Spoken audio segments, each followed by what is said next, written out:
Yay! What can I say? It's finally working. I am super duper stoked to be doing this Facebook Live for you today. It's also for me. It's not just for you. This is for me. This is just as much for me as it is for you. I always tell people that this work that I'm teaching, we teach what we most need to learn. And the reason why I'm teaching this specific topic uh, and I'm dedicating my life to um, sharing this work is because it's something that I needed the most. We teach what we most need to learn. And the truth is that I did not know how to adequately respond to my own emotions. I went from 0 to 100 in no time flat. I was constantly living in anxiety. Um, I lived my life wearing a mask uh, to cover up my insecurities. I became very successful at it, by the way. So that was what the shitty, not the shitty part. That was what um, kind of is a big stumbling block to our growth. This is why I really love working with successful CEOs, um, because our success in business, which is great, which is usually at the result of our resilience because of the shit that we went through. So if you're a successful entrepreneur, doctor, whatever, a lot of my clients are very high level, successful people. Um, but but which gets you results in life, which produces results because you're able to willpower your way through it because of all the resilience that you've kind of mustered from the challenges of your journey. It's a double-edged sword because all of the success that I was experiencing in my uh,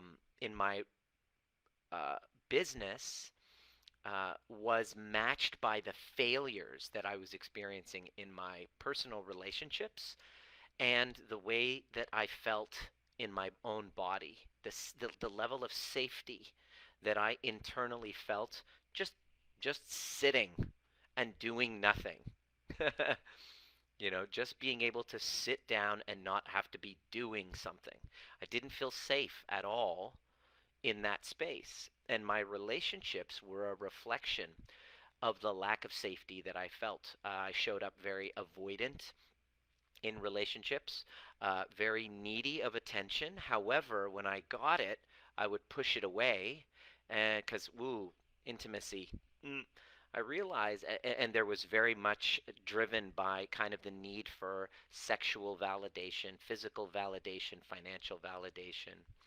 Um, and so while here I am building my chiropractic practice up, doing very well and being successful at it, I really feel like I need to cough right now, but because I have a disc bulge, ironically, I'm a chiropractor, I have a disc bulge. Whenever I cough, it just fucking sends shooting pains. So it's really uncomfortable. So I'm trying to cough, but I'm trying not to cough. I'm just giving you the background of what's going on, background is in the background as I'm trying to deliver this to you. And what I discovered um, about this whole game was that my relationship with myself was really the the culprit. It wasn't a very fun discovery. It didn't feel good looking at myself. It didn't feel good pausing and even doing the work. I realized, like many of you here, that you've done personal development work, therapies, counseling, personal growth, and believe me, I fucking did them all. And it was just to get content. Here, let me just, and this is what I see, that especially successful people, they literally are writing down everything. If you got to write down everything that I'm saying, it's because there's a trauma response saying, I don't want to miss anything because, who I am is not enough. So in other words, this trauma response is so implicit in our physiology that we're not even aware. It literally runs our lives in our unconscious minds. And so what happens is we show up not as who we think we are, but it's actually a a performance based on a persona, which is a mask, which is very kind of ego based, to fill whatever need in that environment to help me get my needs met. In other words, you know, it's the common kind of experience where you know, you don't even know that you don't even know until you go through a divorce, a health crisis, midlife crisis, financial crisis, kind of existential crisis, and you're like, who the fuck am I? Usually happens between the ages of 30. It's going broad. Usually 35, 36, sometimes sooner, where you know, you have a breakup and it kind of forces you to wake up. And after one divorce happened with me about 10 years ago, and then a series of failed relationships later where I thought I was doing work, which was personal development work, now I realize was just on a cognitive level. I did something that was extremely uncomfortable for me, and I stopped working because I realized yeah, Diane, you said that's exactly how I used to be, and it all blew apart. Same here. So when everything blew apart about 3 years ago, it was 3 years ago actually, when it was I had already been through a divorce, like 8 or 9 failed relationships later, and then finally a toxic meltdown happened, that I realized the game that I was unconsciously playing in my relationships, which was I was doing work to say that I was doing work, and the work that I was doing was just an extension of my ego, was just a kind of, what's the word I'm looking for? It's kind of like a transcendental, egoic, spiritual kind of like, oh, look at all the work that I've done. So when I see people posting and going, I've done 25 years of therapy, I've done 3 years, I've done 13 years of therapy, kind of like a virtue signaling, kind of like, look at me, look at how much work I've done, which I can relate to because that was me. um, I realized that that was a bypass. That was a spiritual bypass because I didn't want to feel the pain of my own insecurity. So I did something very difficult. So when I have clients who are really intelligent, using normally who are in their heads a lot, who've been very praised and recognized for their uh, scholastic, academic, career achievements, extremely intelligent, they come up with the exact same resistances in their relationships because of this lack of ability to be present internally in the body. In other words, for them, for us, I say us, not them, for us to just sit in one place and not have to be doing something productive, like working, being relevant, posting, you know, being recognized, being acknowledged, being validated, to not have that is pretty much like not breathing. So I did the most difficult thing I've ever done, which is to stop working, to stop gaining validation from clients saying that I've changed their lives, from women, not just one woman, women. And I thought I would die. I'm like, I've gained my whole identity based on being, you know, admired by a woman, women, um, seen as this really like amazingly giving type of person. And so, fuck, was that ever painful to face my shadow. And I realized after I had begun this work, it's now been 3 years that I've really gone into the somatics of it. I realized that number one, it's a never ending process.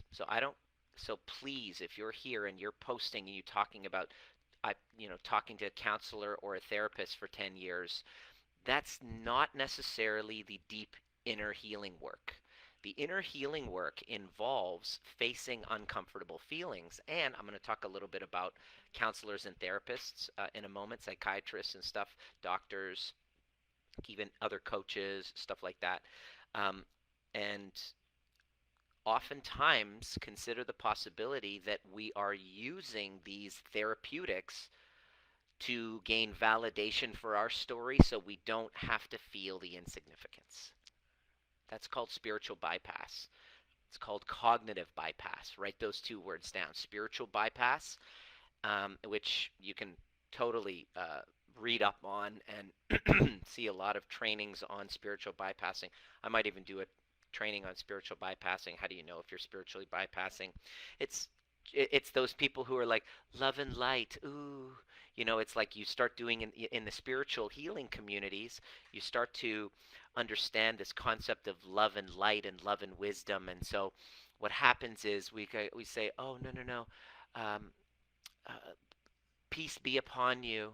I'm not gonna be affected by the things that you say, and it becomes a form of gaslighting when you're like, oh, I'm just above you. That's actually an extension of the ego, right? It's very, very challenging to distinguish the difference. However, there's a part of you that really knows. You can tell when you are meeting somebody who has actually integrated their shadow. There's an authenticity and a presence to them that is unmistakable. That it's kind of like, um, you know, it's kind of like, let me give you an example. This is the best example. If I tell you I've done 20 years of therapy, but then I still show up as a narcissistic asshole who reacts heavily and attacks you and is very defensive every single time and doesn't take a moment to own their own shit, then you're gonna say, Nima, whatever. I don't give a fuck about your 20 years of therapy. You're still showing up as a narcissistic asshole. Don't tell me all the therapies you've done. It's kind of like me showing up to you saying, I go to the gym 3 times, twice a day for the last 6 years. And then you look at me and I'm, quite frankly, 200 pounds overweight. You're going to be like, dude, don't fucking tell me. Like, don't tell me about all of the time that you spend in the gym. I'll be able to tell. Like, so here's the difference is when I do dedicate myself to going to the gym twice a day for the last 6 years, if I did that and I worked out that heavily, I won't have to tell you that I go to the gym. You'll actually hang out with me and go, whoa, you go to the gym, don't you? That's how inner healing work works. So I don't care if you're a narcissistic abuse survivor, uh, coach with a podcast, which this woman who um, kind of was calling me out for being incongruent and not having the right to help people because I'm a chiropractor, which I understand, but I don't care what your title is. When you've truly done the healing work, you don't have to tell me all of your credentials. I actually can feel your magnetism. I actually feel this safe kind of container around you. You might trigger me, but you're humble enough. You're humble enough to admit. Somebody who's done deep inner healing work is humble enough to admit that their work is never done and that they're not above other people. I mean, we all have our own specialties. This is what my kind of expertise and interest is. So I'm going to have a little bit more knowledge about it. We have different hierarchies in that within what we do. I mean, I don't know anything about, I'm not that great of a cook, a chef. I don't, but that's where their expertise is. This is my values and my expertise. So this is where my zone of genius is in teaching this stuff. So it's not to say that I'm better or worse. I'm just saying this has been my journey as a chiropractor, helping people heal. I've been connecting these dots together. So I created this community um, out of necessity. First of all, last year I was in quarantine, and all of a sudden I'm sitting here. My pregnant fiance at the time was in Victoria on the island, and here I am. I'm like, what do I do? Well, I decided to do 2 transmissions a day just to give people tools to chill the fuck out and realize that you can't we're going into an unknown with coronavirus. Every day, more bad news. Canceling the NBA, canceling the NHL, canceling schools. Like masks, should we not? Then the whole Black Lives, the George Floyd thing happened, and the world is going to hell in a handbasket, and everybody's becoming reactive, and the collective nervous systems of humanity were just fucking blowing up.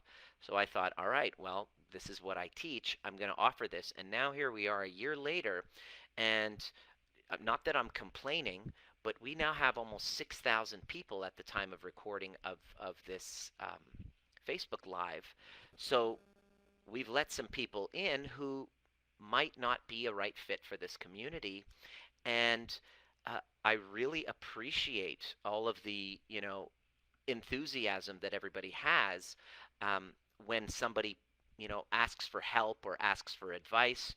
But what I've been noticing the past few days is that um, it's kind of like a soap opera, and watching people who have no business giving relationship advice. How do I know? Because, well, I've known certain people like who I've known for like over 5 years, who I've known have troubles with infidelity. One woman who's got this issue with infidelity of her husband was fucking around on him years ago, finally now divorced mom, is now giving relationship advice, complaining about how, men are this and that. And it's just like, no, no, no, no. I want to. This community to me is sacred.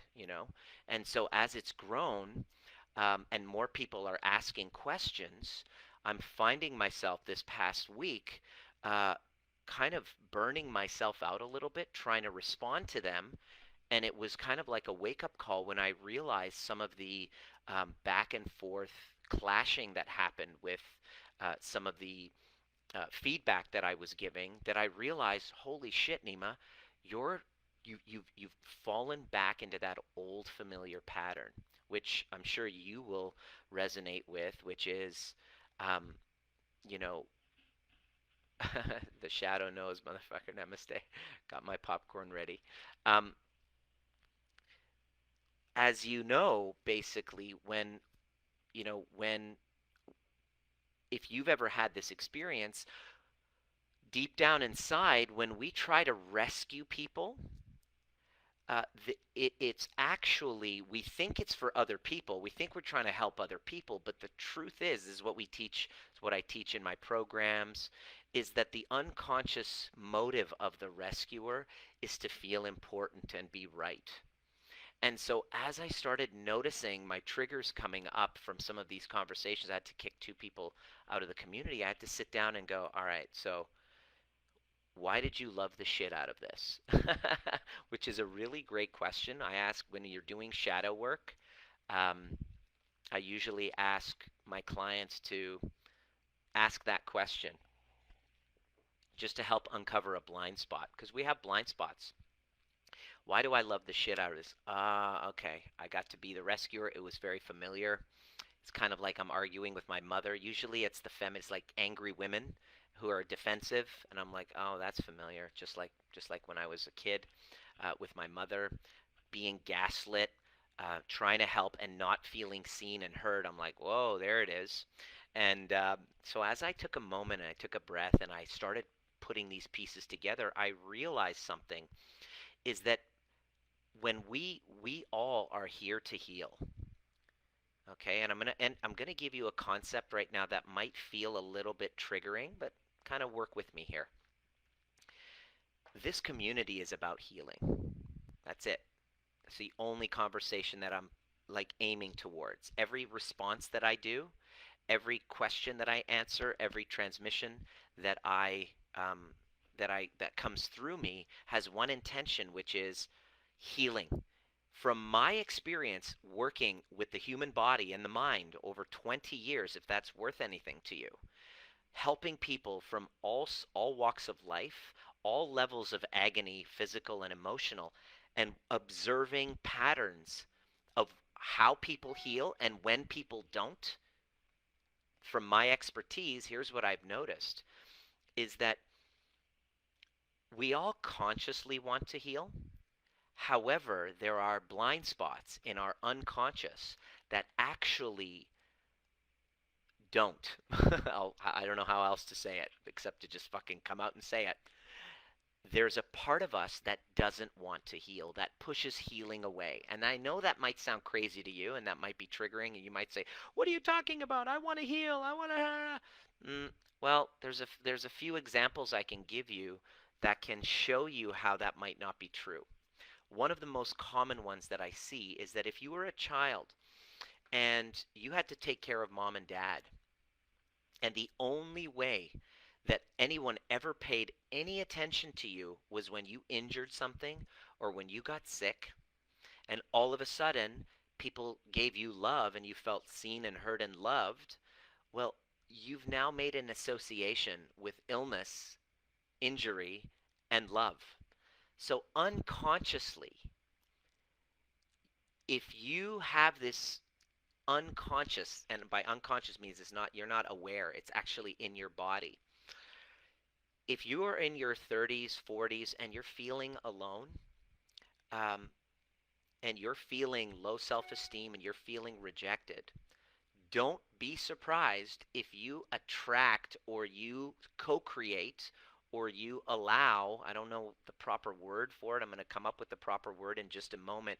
If you if let's use it. I want to empower you. If you create, unconsciously create, a chronic illness and burnout and, Lyme disease. I see this with fibromyalgia. By the way, when you have fibromyalgia, you go to the doctor, your doctor is rolling their eyes because they know it's an emotional thing. Any type of a chronic pain, chronic illness, um, you know, it is often an unconscious strategy to receive love, to receive attention.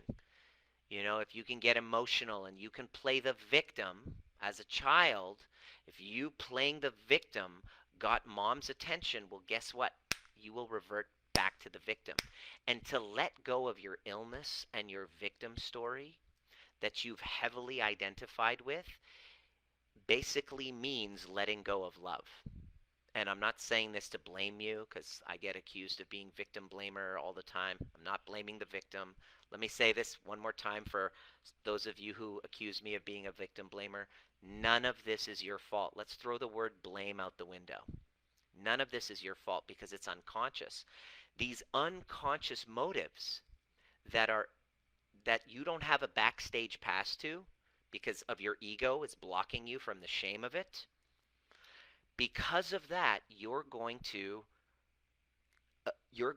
resist anything that has to do with true healing, and you're going to go to therapists, doctors, and counselors that will only validate your fucking victim story. And you'll do it for 23 years thinking you're doing the work, but you're not really doing the work. You're doing it on a surface level. You know what I mean? It's kind of like getting a massage for a trigger point that's deep in the muscles, but you don't want to actually go deep and address it. You just want kind of like a rub-a-dub-dub, just at the top surface. That's kind of like counseling and therapy, psychotherapy. If you don't believe me, go to the Queen Bee herself of psychotherapists, Dr. Nicole LaPera, the holistic psychologist. Look her up and just read her story. She said, what many of my friends who are in medicine and therapy, uh, psychotherapy, counseling, who I'm friends with, say is that we don't get trained to actually help people heal. In fact, just because I have a psychotherapy diploma or a counseling diploma doesn't necessarily mean that I've done the introspective, deep inner healing work and faced my own shadows. It's not a requirement. It's actually illegal for the board of counselors and psychiatrists or psychologists to mandate that you yourself have faced your own inner child wound, attachment wounds, your own shadows. There is no stipulation. So in other words, you could go to a counselor or a therapist who has book training, on who has book training, has passed a test, but they never themselves have dealt with their own insecurities, their own traumas. It's very possible, right? Um, it's like going to a personal trainer who is 50 pounds overweight, but they read all the books and they got their certification. It's like going to a financial advisor who completed the courses and got their certification for it, but they themselves are like broke and, you know, $80,000 in debt. Would you want to get help from them? That's the question, right? So, and often here's the other part of the challenge of going to a therapist. I see this a lot. This is one of the things that, honestly, I'm just letting you know that have come up as triggers for me when I see it. People who have never experienced our work, never seen the difference of what we do from traditional counseling and therapy and psychiatry. And then there's a post that's made, and then people are, I, my advice is to go see a counselor or a therapist. And this community and what I'm teaching is not to say to never go see a counseling or therapist, is to be cautious of it for two reasons. Number one, counseling and therapy is just talking on the surface. And you might be going to a counselor or therapist to talk about your problems, but you're not receiving any tools in self-regulation. In other words, you could be using the counselor or the therapist or couples counseling to then be validated because mommy and daddy didn't validate you. That's called transference, and it happens all the time. You don't even know that you're aware of it, but it's happening because mom and dad didn't listen to you, but now you can go every week and talk to the therapist because mom and dad didn't listen to you, and that's fine. You don't have a group of friends that you feel alone, you feel isolated. It's a great start. I'm just telling you not to stop there. This community and the programs that we have are here designed to get you deeper past the surface cognitive level that you might be bypassing. So that's the first reason why I have a problem with using counselors for that reason exclusively. I'm not saying not to. 95% of our clients have done counseling therapy before, right? So they just have been like, okay, I'm done telling my fucking story, which leads to my second part, which is in which is exactly for those of you who have been asking for advice. I need help and sharing your backstory and what should I do. Here's what I want you to see, because without understanding what I'm about to say here, you're going to be caught up in a drama triangle. Okay? What happens is, if you scroll down and you look, people are posting and they're sharing about their dramas. Okay? And then other people, what happens is you'll see a bunch of comments underneath of other people who um, oh, Gigi, you're an ER doctor. You're a real doctor. I mean, you deal with the emergencies. So big props to you. My best friend's an ER doc, and mad love to those. But I just talking to him, by the way. I'm like, how's I asked him, how's work, how's business? He's like, before the COVID stuff, he said about 70% of my patients that come in to see me in the ER are anxiety related disorders. Let me say that again. This is my good friend. He works in the Abbotsford ER.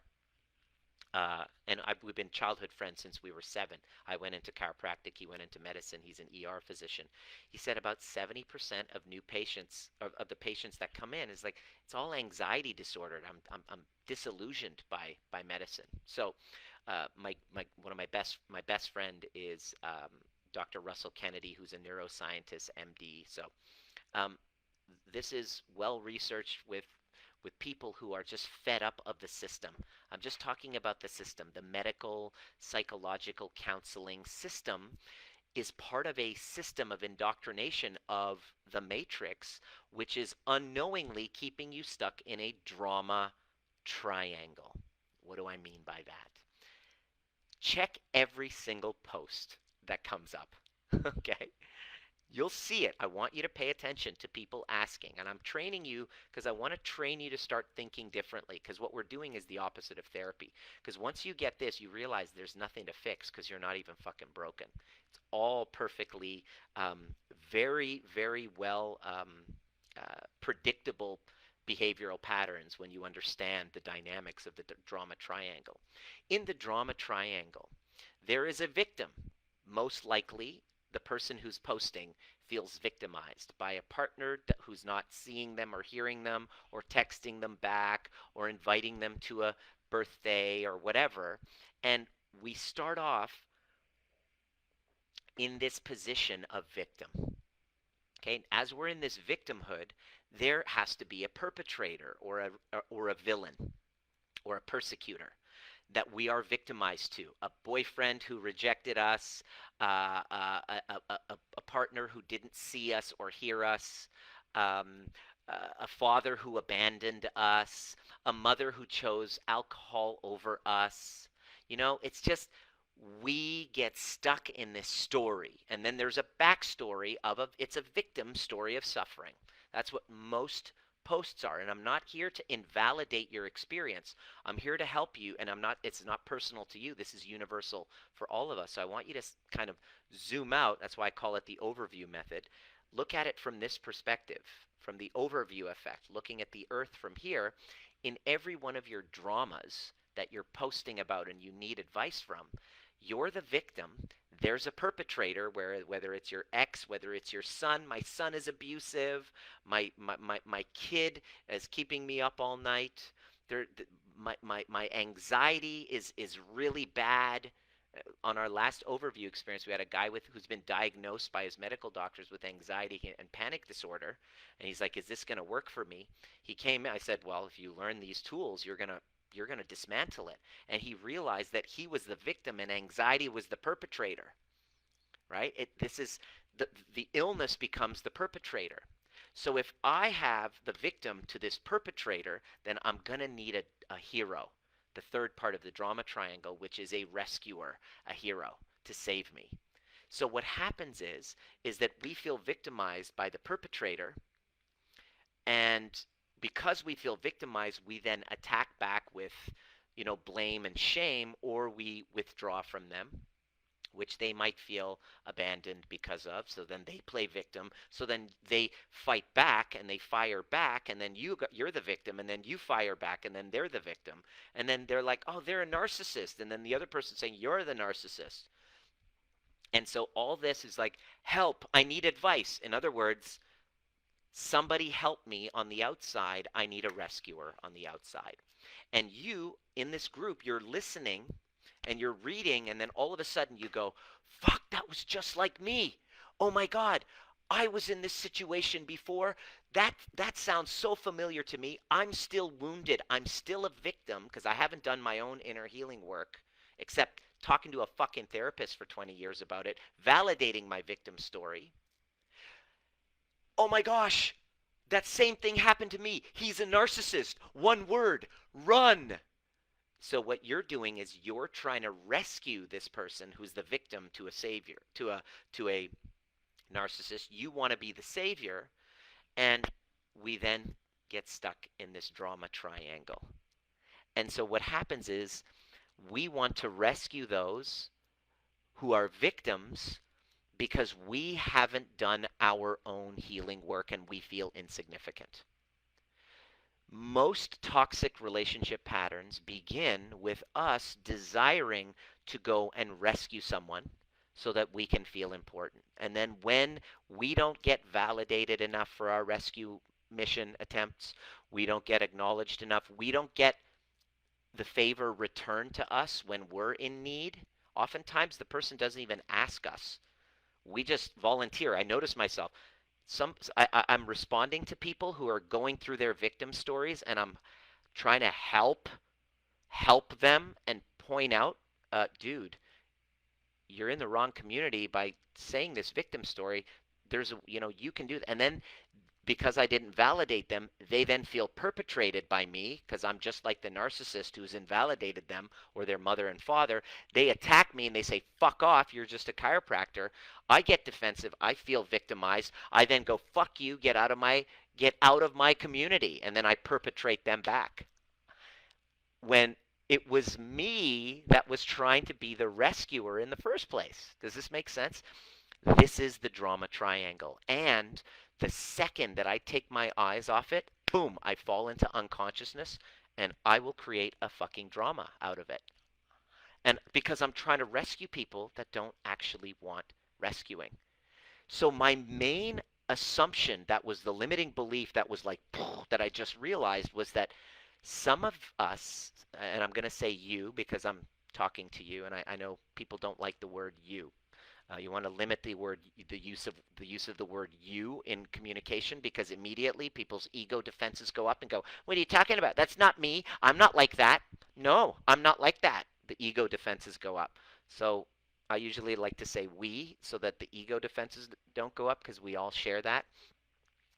So consider the possibility that the advice that you're asking for, you don't actually, and I talked to my friend Russ about this, and I said, Russ, I'm feeling a little frustrated by my community. Why? Because a lot of them are asking for help and advice, and I know, and I'm spending all this emotional labor helping them. They haven't invested in anything. They they um, they act, they don't actually take the advice. Sometimes they just post and they're gone. There's one lady, I don't want to name names. She messaged and talked about how her son's a narcissist. Didn't even post a question. Just talked about, no question, just story, story, story, victim story, victim story, victim story. I have a question, victim story, victim story, victim story, and no fucking question.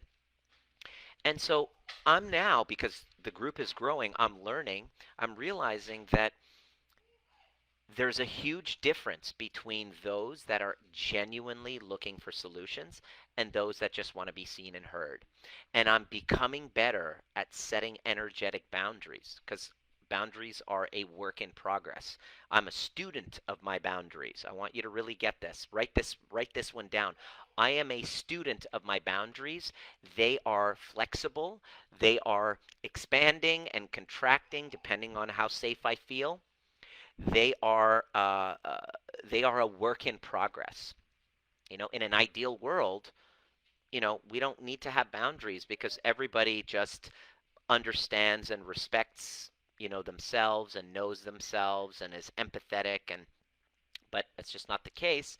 So, especially as this community is getting bigger, I'm finding myself in a position where in order to maintain my sanity, in order to maintain my own physical and emotional well-being, and to make sure that I'm there for my family, my wife and my son, and the community members who have actually taken their hard-earned money and invested it in actually receiving help, that they get the priority of my energy.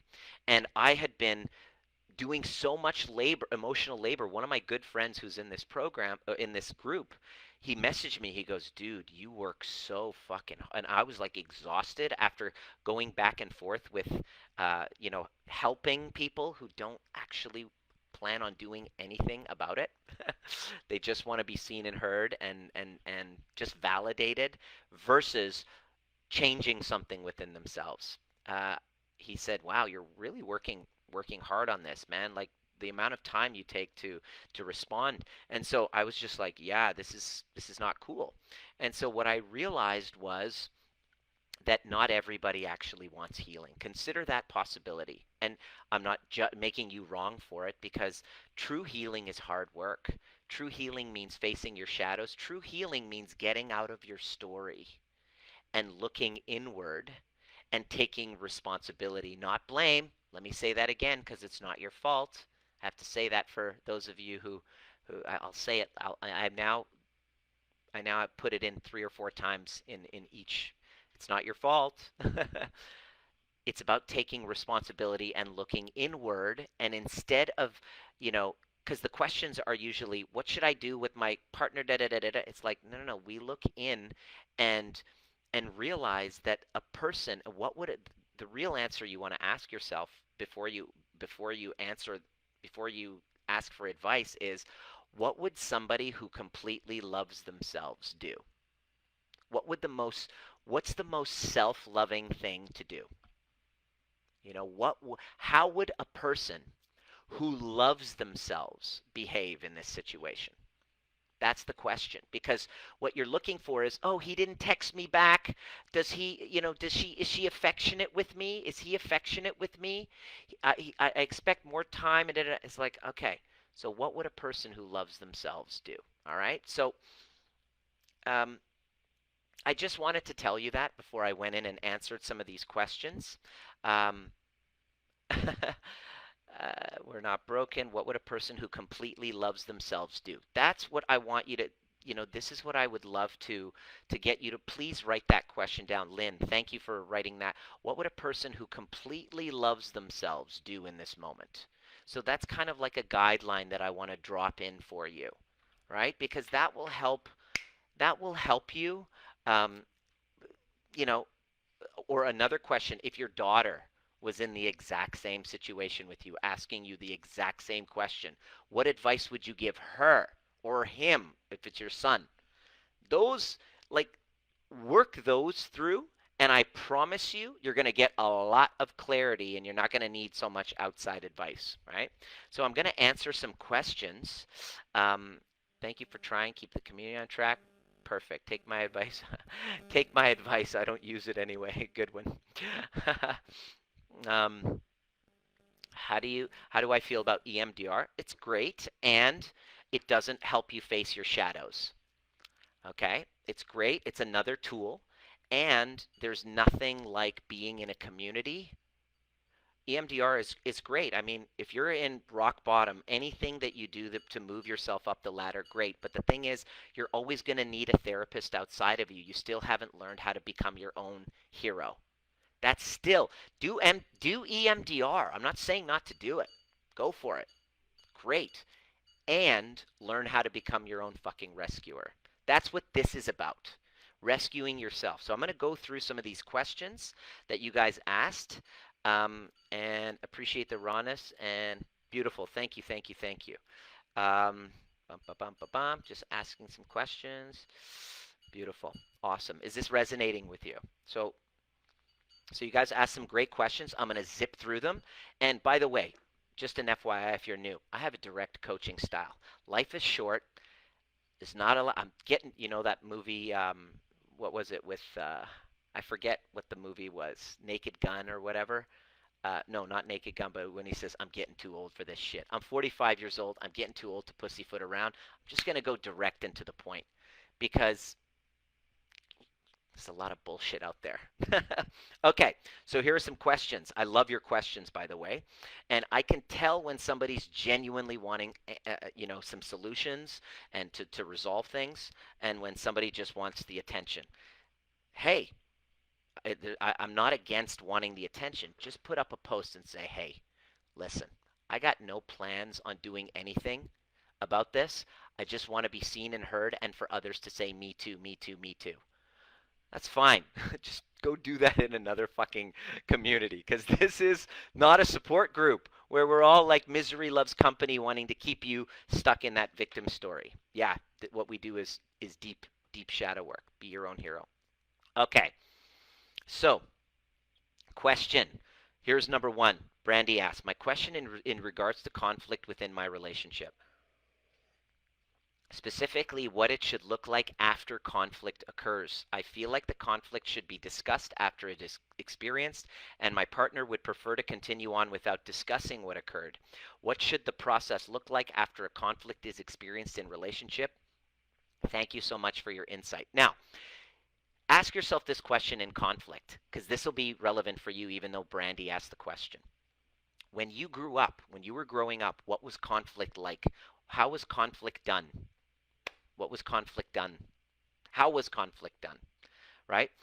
One of our clients, Jason, he would have, his dad was kind of abusive to him, and then There, after it was done, there was no conversation of of repair. Okay? The word that you're looking for is called repair. Write that word down. Repair post conflict. Chances are, unless you had unicorn parents, your parents didn't understand repair. There was conflict, and then there's shame about it and guilt. So because shame and guilt is really unbearable to me, because I don't know how to feel my feelings, and they're too painful, and I can't experience shame and guilt. Fuck, I'll do everything not to, because I'm so dissociated from myself. I'm not going to feel shame and guilt, so I don't want to talk to you after the conflict, because to own my shit, I'd have to feel guilt and shame. Fuck that noise. I don't want to feel that. So I'd rather not talk about it. That is why, after a misattunement or a rupture happens, write those words down: misattunement or rupture, whenever in an attachment, because we're talking about attachment theory. Whenever a misattunement or a rupture with a friend, a loved one, whatever, misattunement, rupture, ideally what's going to happen, what I'm going to teach my son, is there's a rupture, and then is like taking pause. What's this is what we teach our clients: taking a pause, owning your shit, owning your shadow, integrating your shadow, finding what you projected in the other person within yourself, so that you're not high and mighty, so that you can dissolve your ego, because whatever I see in you that pisses me off is an unresolved, disowned part of myself that I don't like. So because I don't like that, I keep it hidden, locked in the basement of my subconscious. And because I can't run from it, I see it everywhere. My kid will act it out. You will act it out. My clients will act it out, and it'll trigger the fuck out of me. In other words, only my shadows are being triggered, the parts of me that I don't like. So then, after I take that pause after the conflict, my work is, this is what we teach our clients, becoming trigger proof, which not likely you're not learning this at your psychotherapist's office, guaranteed, unless they are well versed in this stuff, is to own my shadow, own what I project in you. And when I own what I project in you, and I'm able to reparent those parts of myself and have understanding towards those parts of myself that I see in you, all of a sudden I have understanding towards you, because I understand myself.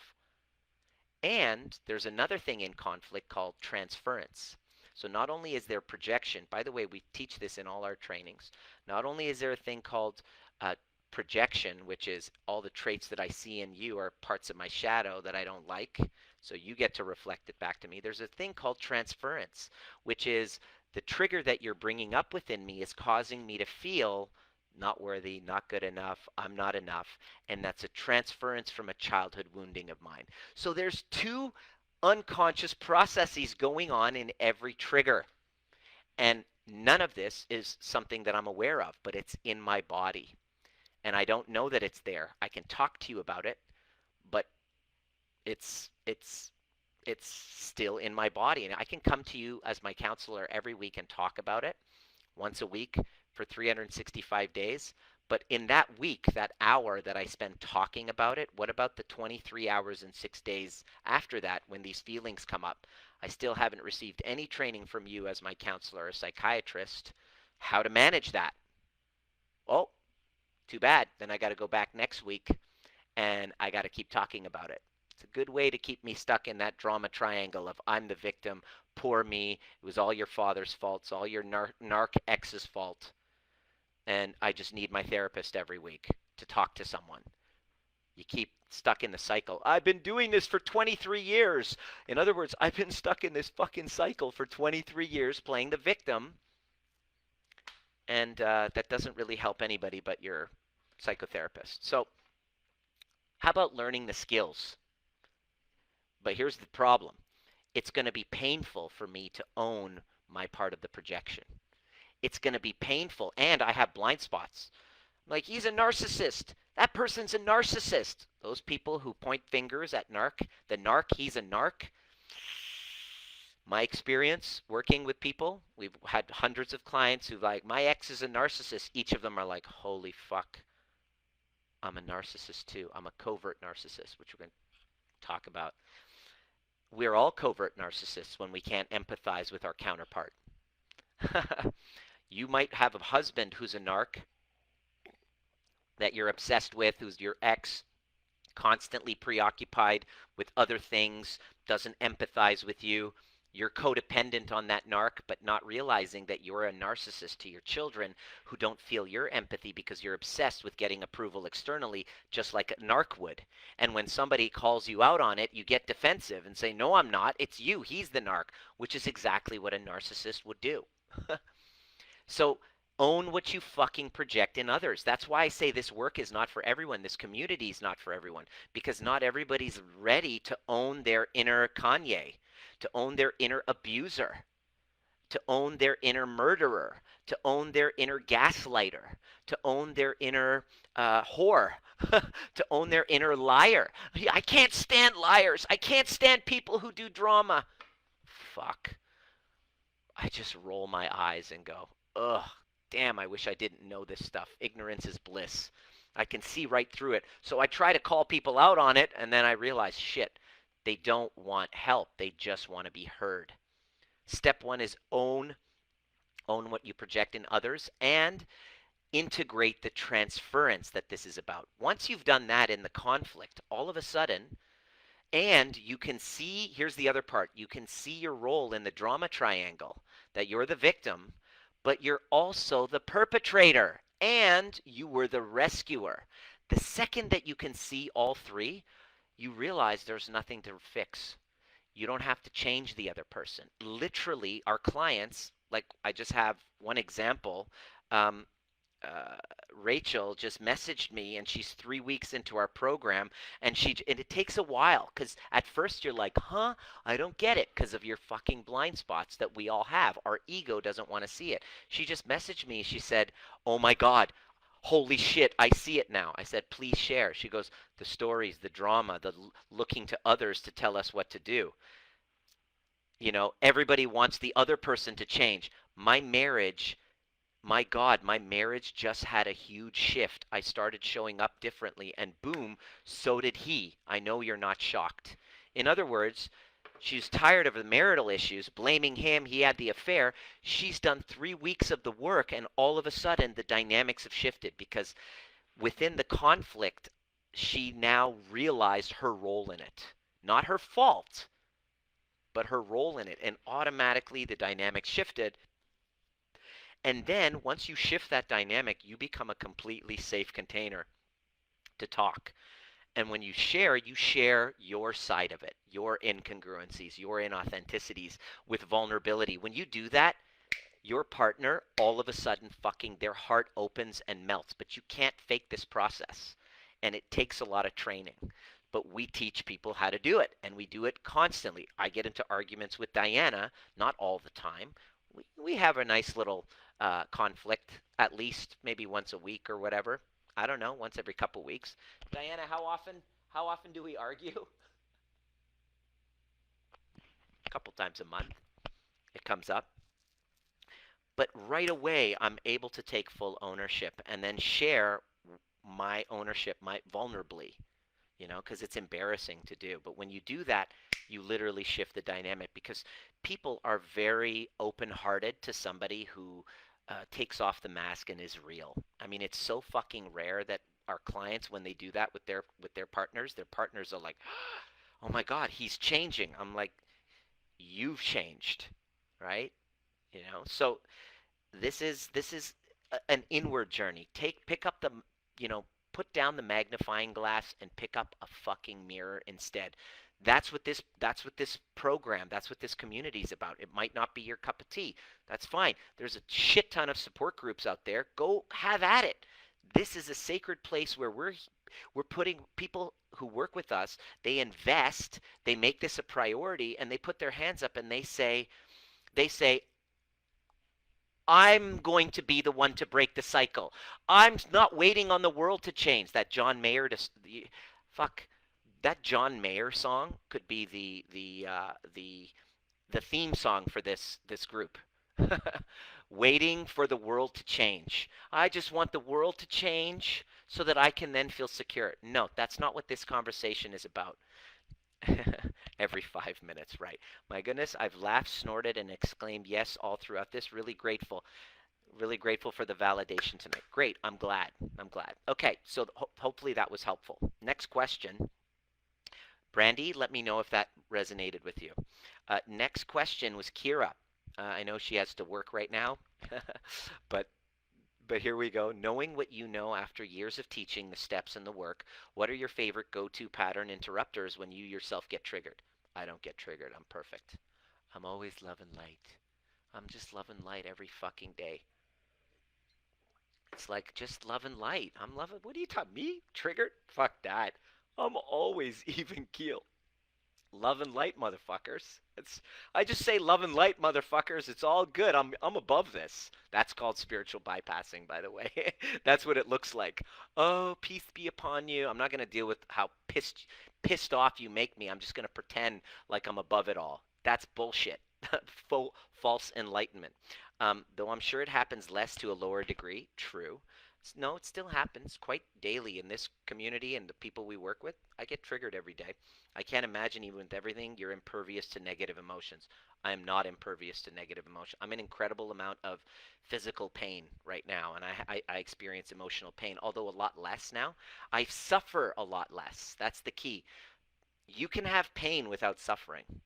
Pain is a part of life, but rather conscious of them is and responsive rather than reactive. Is that correct? So my favorite go-to pattern, I'll tell it to you right away. It's called the four permissions.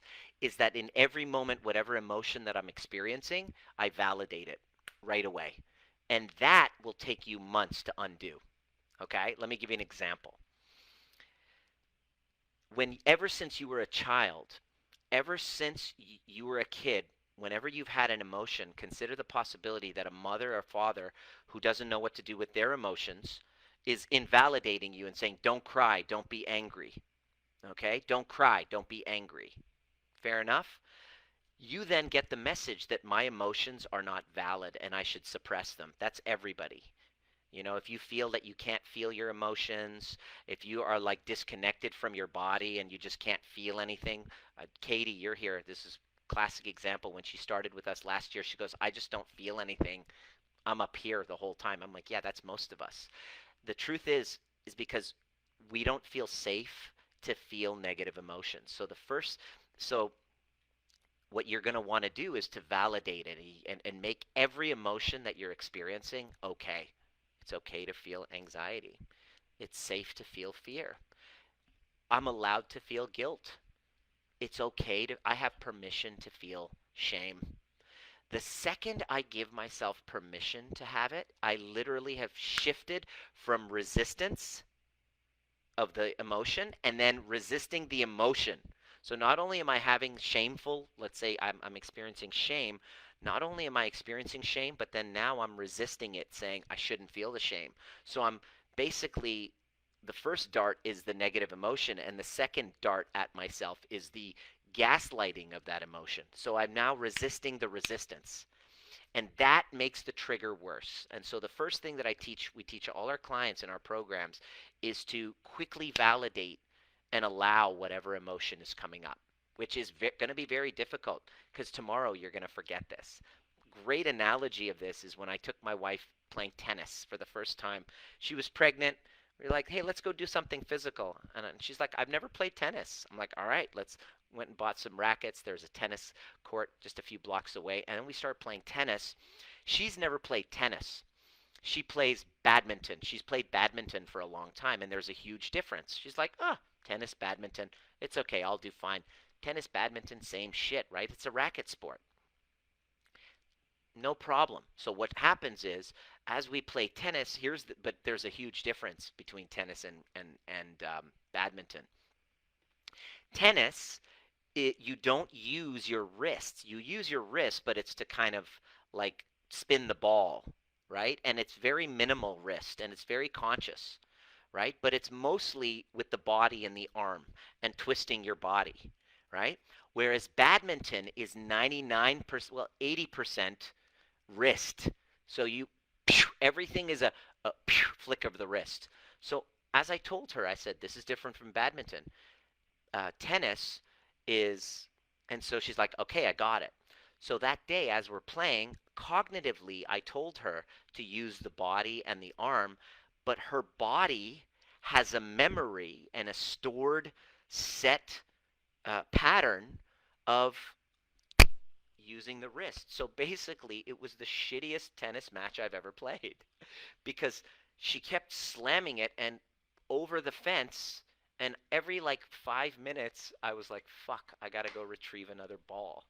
And so I'm like, I come back, I'm like, babe, no wrist. And she goes, okay, I got it. Very 2 minutes later, pew, boo. And what I got out of that is that it doesn't matter all the cognitive training that you do. You must practice this internally in your body. That's why in our trigger proof in our community, when we're training people to become trigger proof, we literally do it twice a week and in a community where we lean into our triggers and expand our capacity. So as much as I'm going to tell you this, the chances of you actually doing the work without a guide, a community, regular training, and here's the key, skin in the game.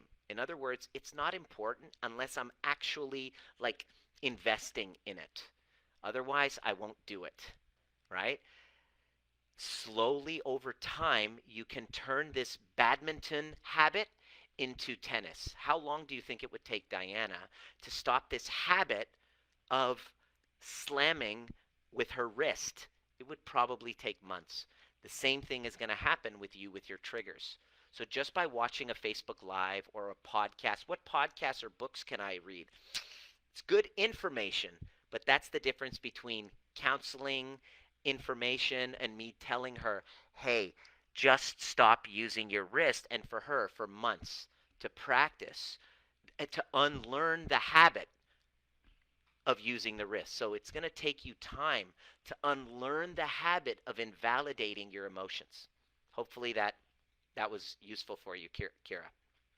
Okay? Shay asked the question. Was that one useful for you? Was that a good one for you? Perfect. Shay asks, how did you know you were ready to teach this and be in service to others? How did you know the call was genuine and not serving you in a I need to be needed kind of way, or is it both? Ha! Great question. Just like I said in the beginning, I started off that I broke the cycle when she was little, cry, whatever. I would cry. Are you perfect? I'm glad. Yes, Bianca. See, this community is about breaking the cycle.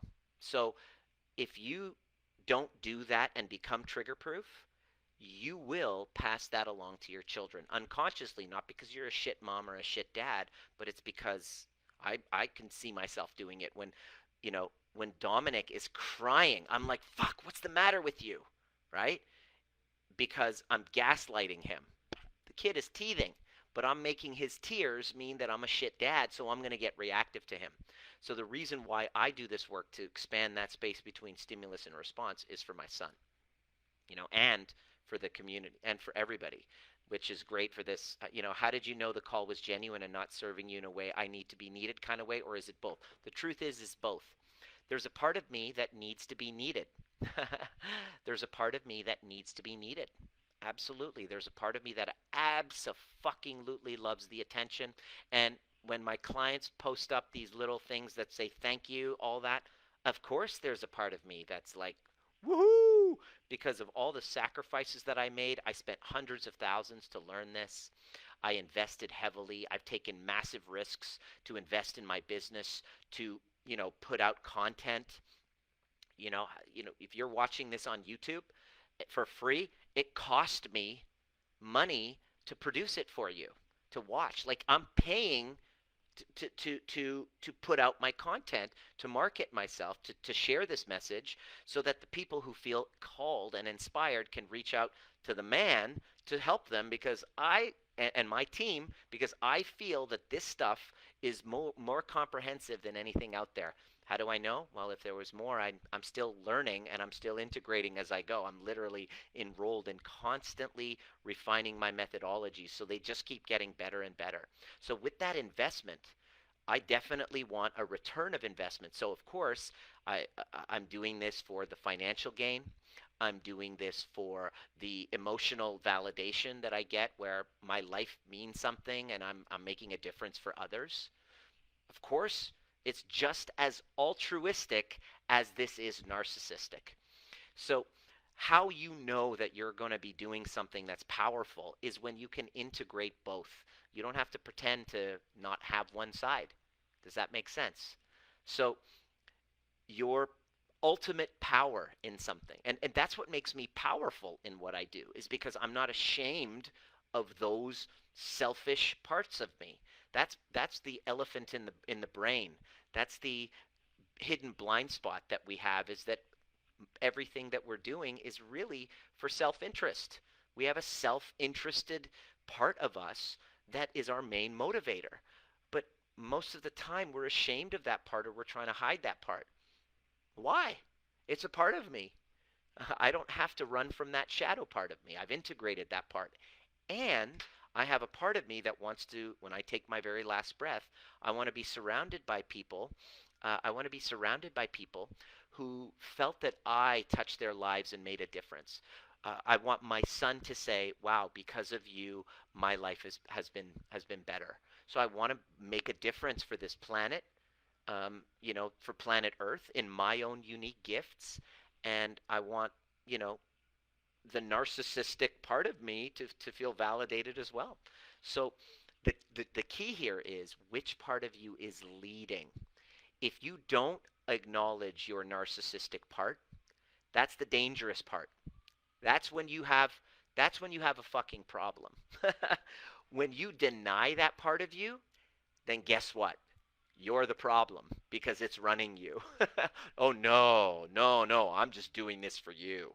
I'm taking all of this time out of my schedule answering people who feel entitled to my time, all because of you. No, it's partially because of you, because I have, it's for fair exchange. I have a very powerful tool that helps heal humanity's ills by helping people become um, the greatest versions of themselves and become self-healers, not needy and dependent on rescuers outside of themselves. Right? That's a noble cause. And while I want to give that gift, I want to receive, I want to be paid handsomely. I want to live the life of my design on my terms. I want to do what I love, where I love, with who I love. Narcissist, altruist. There's both parts of me. Does that make sense? Your legacy is infinite. I happen to be on this journey with you. Deb, love Deb. Deb was a patient of mine in my chiropractic clinic in Maple Ridge and became kind of like surrogate family. I just kind of she adopted me into the family. So it's great to have you be part of this thing here too. Okay, next question. Arosa asks, I've been with my husband for almost 37. Lynn says you're in alignment with your purpose, Nima. Mwah. Selfish altruism is one of my values. Hell yeah, Gigi, fist bump, sister. Okay, so I've been with my husband for almost 37 years, 4 kids, including the baby I had when we got together, 6 grandchildren. We've accumulated lots of things, good and bad. At 56 years old, we are still having the same arguments, almost the exact same fights. Same fight, different day. Does that resonate with you? The issue that brings up the fight may change, but we always end up in the same grooves we've sledded down for 37 years. I love it. Currently reading Anxiety RX. Yes, that's a Dr. Russell Kennedy's groove in the snow. It's like a familiar conditioned pattern. You've been sledding down that fucking groove for 37 years. For those of you in Australia, it's a snow reference. It's that flaky white stuff that's really cold for those of you in Australia. And Bali, who have no fucking clue what snow is. Currently, the more we argue, the more brutally we attack each other. We're both totally exhausted, but also very attached. We're on the verge of throwing in the towel. Ooh, should I stay? Should I go? My favorite question. We're on the verge of throwing in the towel. We love each other, although we never had role models to show us what that looks like. Rosa, you're not alone.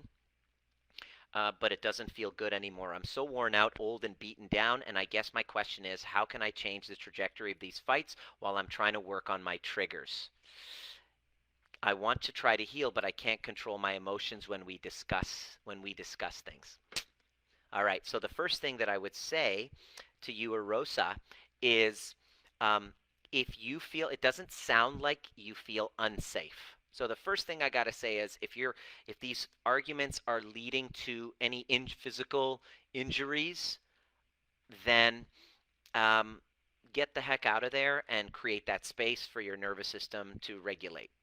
The second thing that I would to share is if you're safe and you are wanting to do this, then your work is to become trigger proof.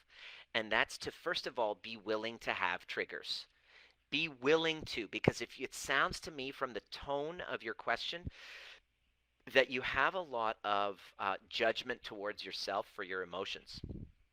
Big surprise, so do we all. That's the big gaslight that we do is to ourselves. So if you were to first of all give yourself permission to have any and all of these emotions, number one, and number two, um, start to learn how to expand that space between stimulus and response and learn about projection, learn about transference. In fact, if you were to join our intimacy accelerator program, it's just 6 weeks long. Just scroll up and see Kathy Sogvi, I forget her last name, Martin, Kathy Sovdi Martin.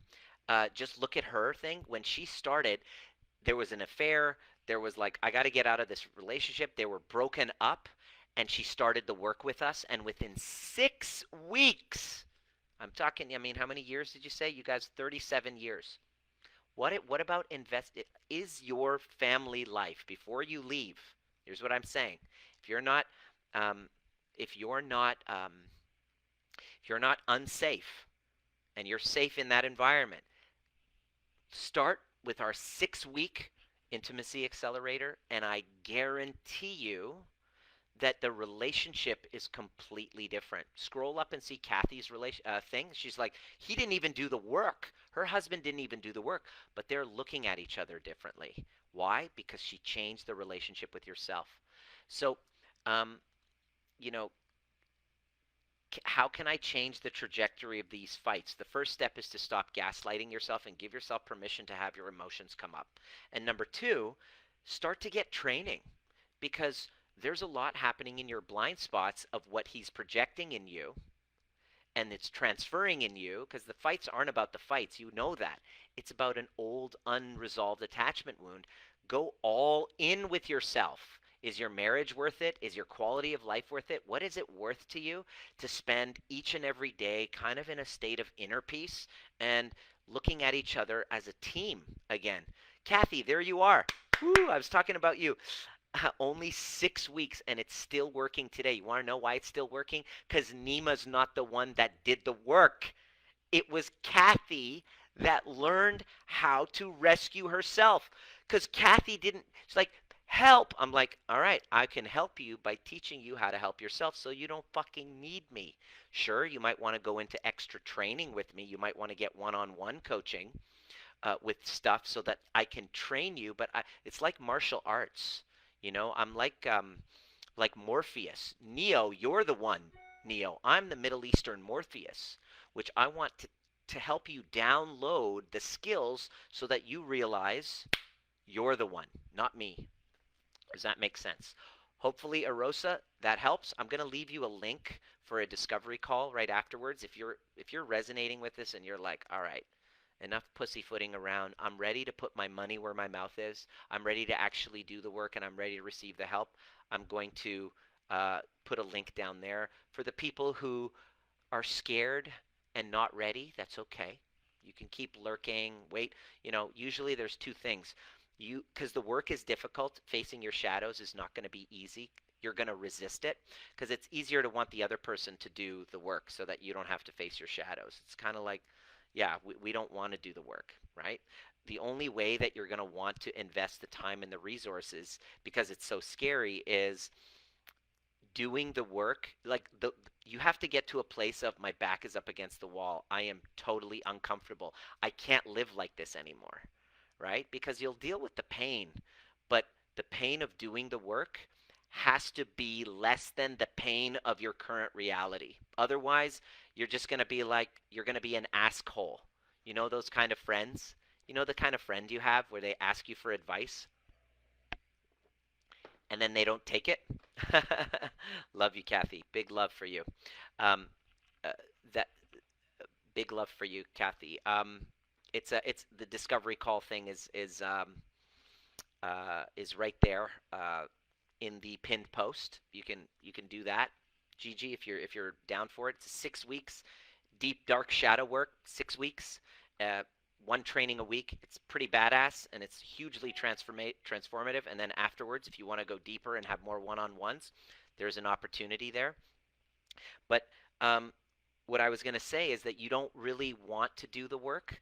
That you have to get to a place where you're like, fuck, it's a pain in the ass to do the work and to take ownership for my projections and transferences. I'd rather not look inside. I'd rather just just go to a therapist and just tell my victim story. Blah, blah, blah, blah, blah, blah, blah. Um, you got to actually be at a place where you're like, okay, enough. I can't do like this. I can't be like this anymore. We just signed on a new client to the Intimacy Accelerator just yesterday who was like, I'm on my third divorce. And I've been doing the therapy thing and blaming, and you trigger the fuck out of me, Nima. But it's time that I stop looking for validation and start learning how to love myself. I'm like, okay, okay. Yes, I like what you just said. Um, uh, Hey, Ange, what's up, sister? Make sure you go back and watch from the beginning. Just like that saying, until the pain of staying the same is greater than the pain of change, nothing happens. Exactly. So if you're asking and you're comfortable, you're likely not wanting to, you want change consciously, but your unconscious has grown comfort in the familiar pattern. Arosa, you're going to have to overcome that because to jump in and do the work is like, oh my God, who would I be without this story? Who would I be without this victim story? No, no, no. I can't afford it. I don't have the time. Ooh, I'm really, like, you start making excuses. I'm really busy. This is what happens. People register, they come on discovery calls, and they're like, I'm ready. I'm totally ready. They have tears, and then all of a sudden the reality of, oh fuck, I'm going to have to change. Ooh, oh, well, let me see what my husband says. Let me check with my so and so, and let me just think about it. In other words, let me talk my way back into my comfort.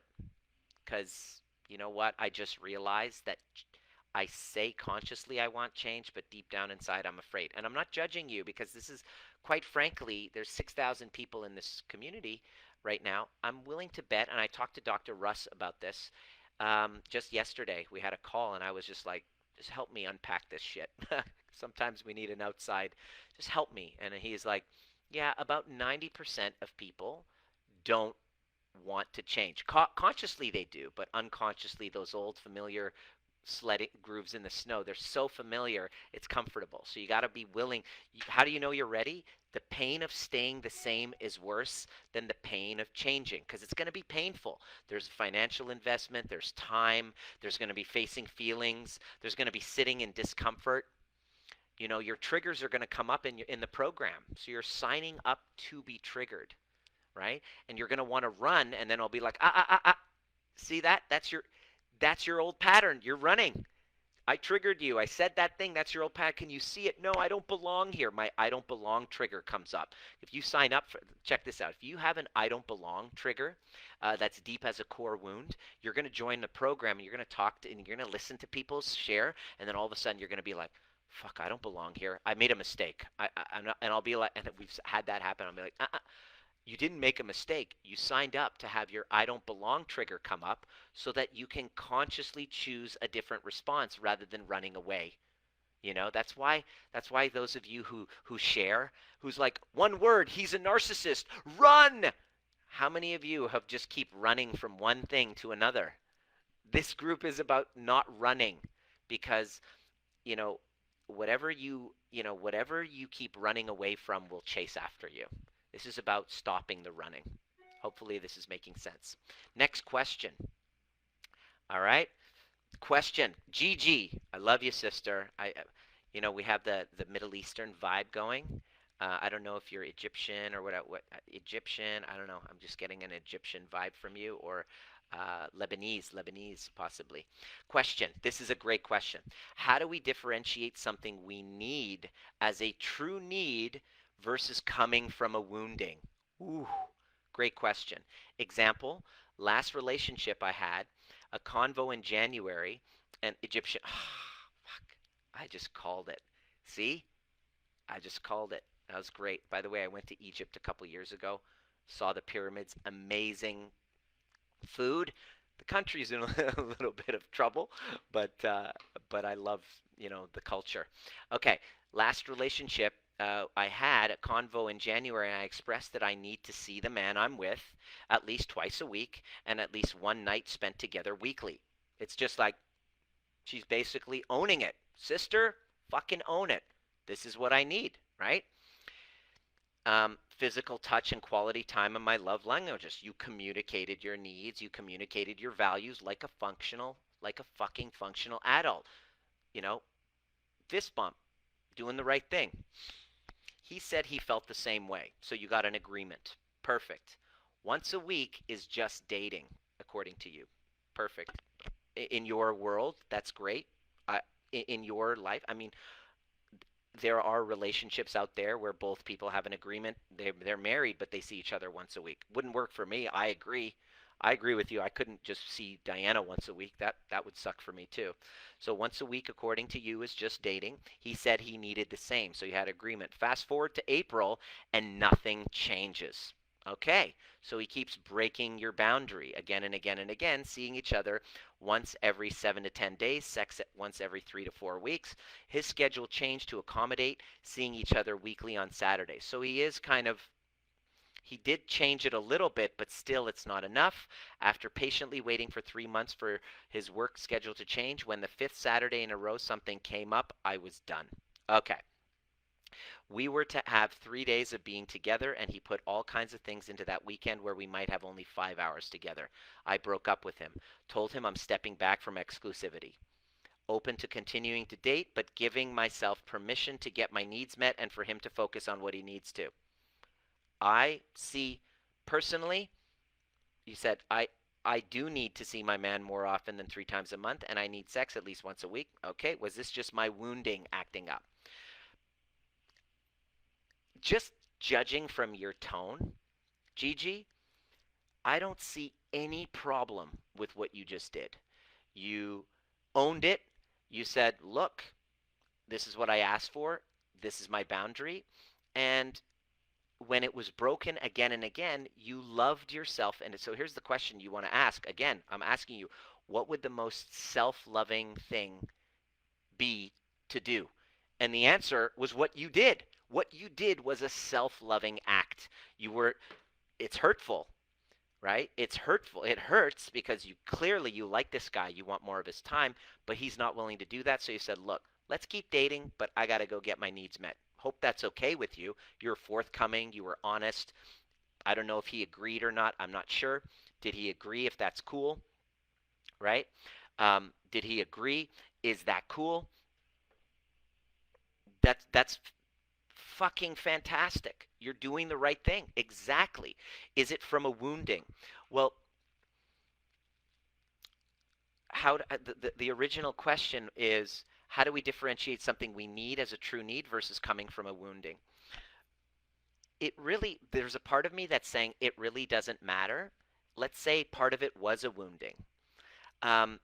The question you want to ask is this. This is what I ask is, if you're noticing the pattern happening again and again and again, then in that moment, I'd be like, I'm going through this pattern again. There's something I would love to look at within myself. So then the feeling that you might be getting, because you came to the overview experience, you can actually do an overview on this one. You did the one on your business. I would actually take your thing, or just come to the intimacy accelerator and go deeper, and because the overview experience is part of that, I would use the same thing that you saw, the tough love letter, and do it about him. Okay, try that and just fucking dump it all out and then flip it like we did, and then you'll have a new discovery. I just gave you a tool right there. I hope you're using it more and more, because you're the rescuer, right? So keep using that. There's definitely stuff for you to see here.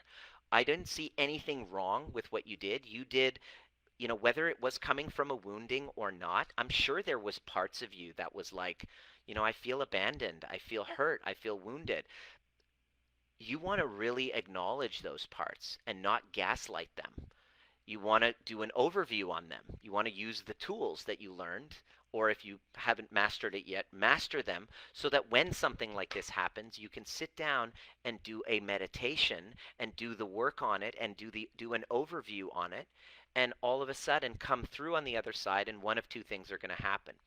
You're going to either realize that, okay, this is, you're okay, and you might not, the needs that you have for physical touch might come from a wounding. And if those parts that are coming from a wounding are addressed, you might shift how you see things, or it might confirm it and go, you know what, I'm not gonna compromise, which is what sounds like you did.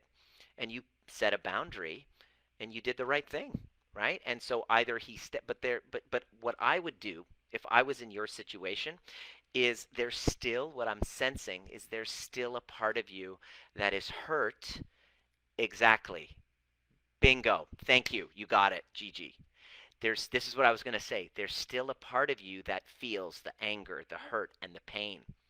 And what you're likely doing is you're not acknowledging those parts. You just said it right there. I just felt it coming through, and we just, boom.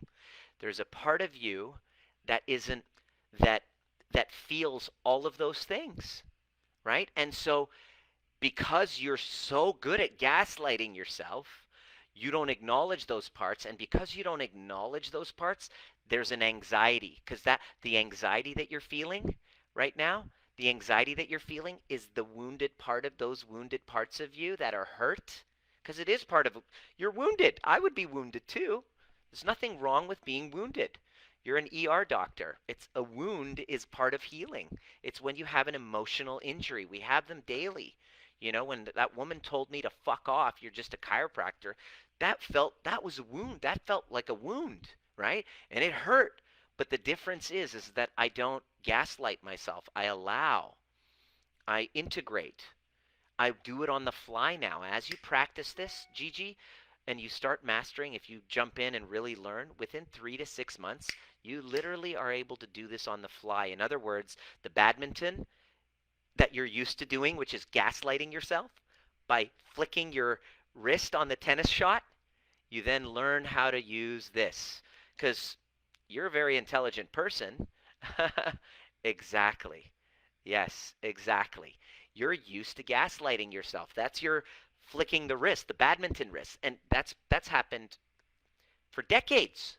You're 29 years old, just like me.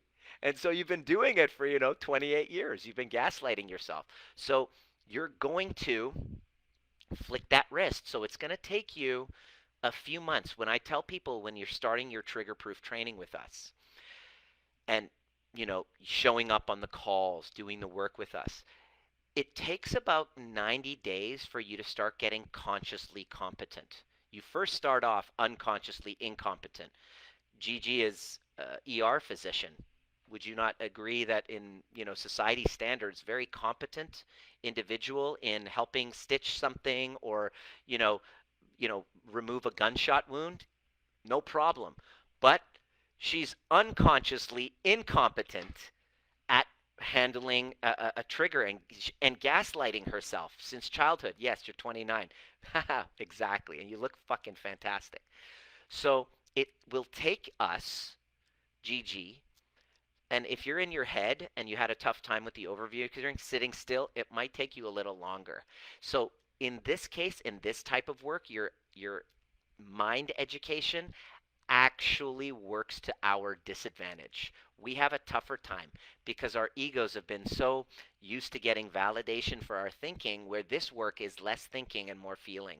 So it's like a new skill for you. Even though you're amazing at so many skills, this is a very underutilized skill because the prefrontal cortex is underutilized. We have arrested development in childhood at times when we were gaslit. you turn around and you become 3 years old again. You can have a medical degree, but you still, when the guy doesn't, when you break up or whatever, you then turn, 5 years old, right? I'm so good at mental masturbation, staying in exactly. So it might take you a little bit longer. So I usually say between 3 to 6 months of really intensive training before you can take something like that and integrate it within minutes. And that's really the greatest skill we never got taught. We'll go talk therapy all our lives, but we won't really, you know, do this type of work, which means sitting still and not distracting and just getting into feeling. And by the way, during the workshops and stuff, all of your shit's going to come up. So it's like, can I change my whole behavior around it? Kind of like eventually you'll start noticing you're not using your wrists for the tennis shot anymore. You're actually doing it right. And far fewer times will you go back to the old habit of gaslighting yourself. Hopefully, was that useful, Gigi? Sending you lots of love. Great question. Next question, Kate asks, one of my triggers is being told to shut up. The thing my father said to me most is, shut up, you don't even know what you're talking about. Yeah, I'm sure you're not the only one who was told that. Even my darling, supportive mother would pat my hand and tell me, shush, there, just shut the fuck up. So I wouldn't say things to my brother, to the double standards that were the standard. I'm the eldest daughter of 13, 7 brothers, 5 sisters. Ooh. So now I'm a researcher. I get my information first. Yeah, exactly. In other words, I like to talk myself out of it, and I need all the information. These are the people who message me and go, give me every. I need to look at the curriculum first. I'm like, okay, so you can think your way out of it. No, you just gotta trust. If you feel the vibe, fucking go into it and trust, right? you know because what you're doing is I need to get my information first, but I still attract people who tell me to shut up. I get so upset that I shut down for days. It seems like a pathetic response. That was her question. Okay. And then I said, that was her post. And then I just said this, which I'm telling you as a helpful hint. I said, thanks for sharing. I noticed there's no question there. So when you're asking, please direct a specific question so that I can answer you. So then she said, haha, okay, how can I respond in a more adult and less pathetic way? Okay, now I can work with you. How do I respond in a more adult way? You can't fake this.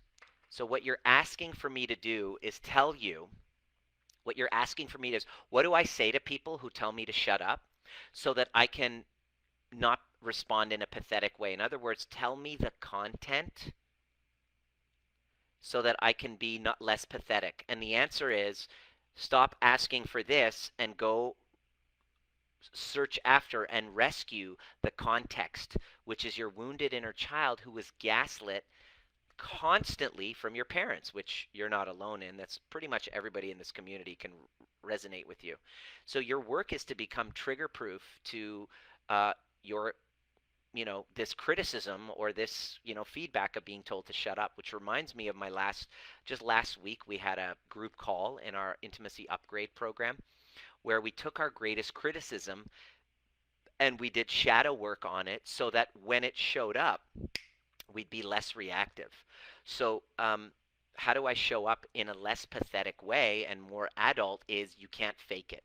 You actually have to heal the attachment wounds from your parents that had you feeling stupid and not good enough and invalidated. And simply by spending time validating her, and like I said, it'll take a good 3 to 6 months for you to get really good. You're noticing massive differences within 2 weeks. People are like, fuck, my digestion's different, everything's different, I respond differently. When you do that and you learn how to heal what it's really about, which is that younger self, slowly as you practice the tools of becoming trigger proof to validate that inner child who's feeling gaslit, what you're doing is you're adding more fibers from the prefrontal cortex down towards your amygdala, which is self-regulation. My adult mind, which is my prefrontal cortex, and my child mind, which is my amygdala, my reactive self, my emotional mind, which is running the show when you tell me to shut the fuck up, all of a sudden I become 5.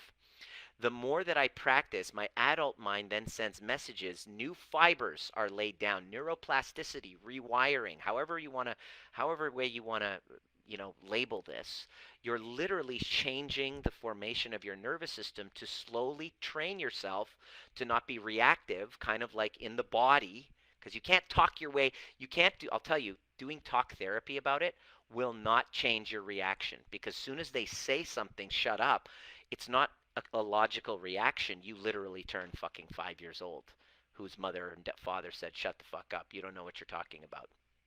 You turn 5 years old. So you have to reparent that wounded inner child. And it takes time. And slowly, as you do, somebody will say, shut up. And you actually don't react. You have empathy for them because you've empathized with yourself. Hopefully, let me know in the comments if that was useful for you, if you even saw it. Okay, next one. Kate just asked, what if I'm the narcissist and don't see it in the mirror? How to tell? Great question. Consider the possibility that somebody somewhere considers you a narcissist. Somebody who is a narcissist? Well, first of all, I'm not talking about NPD, the diagnosable condition. That's in the DSM-V. I'm not talking about that. Like Donald Trump, R. Kelly, these are the examples that are really big examples. They can't see, they cannot see that they're narcissists.